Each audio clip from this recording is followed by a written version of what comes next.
రాష్ట్ర కాంగ్రెస్ గవర్నమెంట్ అధికారులు మొత్తం మంత్రిత్వ శాఖ కావచ్చు, అధికారులు కావచ్చు, లాస్ట్ సీఎం కూడా మొత్తం హాస్టళ్ల బాట కార్యక్రమం స్టార్ట్ చేశారు. ఇది ఎందుకో తెలుసా?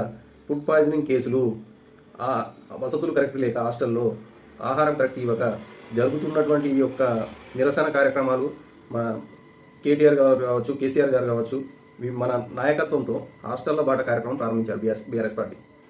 ఈ యొక్క దీన్ని ఆసరాగా చేసుకొని రానున్న అసెంబ్లీ కార్యక్రమాల్లో మమ్మల్ని ఎండగడతారనే విషయం బలంగా ఉంటే ప్రభుత్వం ఏ విధంగా నడుస్తుందో దీన్ని చూస్తే అర్థం చేసుకోవచ్చు. ప్రతి విషయం అంతే. మన పార్టీ నాయకులు కావచ్చు, మన బీఆర్ఎస్ పార్టీ కావచ్చు, ప్రశ్నిస్తేనే పనులు జరుగుతున్నాయి. నిన్న జరిగినటువంటి హాస్టల్ బాట కార్యక్రమం కూడా అంతే. అక్కడ రేవంత్ రెడ్డి గారు ఒక మాట మాట్లాడుతున్నారు. పిల్లలే కమిటీలు వేసుకొని ఆహార పర్యవేక్షణ చేసుకోవాలట.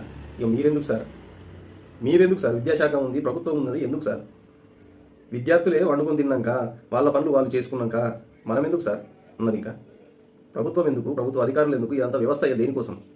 వాళ్ళు వచ్చింది ఎటువంటి డిస్టర్బెన్స్ లేకుండా విద్యను అభ్యసించడానికి. అన్నం ఏమడుతుర్రు, కూర ఏమడుతుర్రు, ఇలా కొడుకుడు పెడుతుర్రా అని పర్యవేక్షణ చేసుకోవడం కాదు సార్. మీకు చిత్తశుద్ధి ఉంటే జరిగినటువంటి కేసులను దర్యాప్తు చేయండి. విద్యార్థులకు అందుతున్నటువంటి హాస్టల్లో వసతుల విషయం కావచ్చు, ఫుడ్ పాయిజనింగ్ కేసుల విషయం కావచ్చు, ఈ యొక్క ఆహార విధానాలపై ఒక కమిటీ, ఒక అధికారులతో కూడిన ఒక కమిటీని తయారు చేయండి. ఎప్పటికప్పుడు వారానికి ఒకసారి, 15 రోజులకు ఒకసారి రైట్ జరిగేలా చర్యలు తీసుకోండి. ఈ యొక్క విద్యా వ్యవస్థను ఫుడ్ పాయిజనింగ్ ఇలాంటి కేసులు పునరావృతం కాకుండా గట్టి చర్యలు తీసుకోండి. మీరు మాట్లాడే మాటలు ఈ విధంగా మాట్లాడితే హుందాగా ఉంటుంది.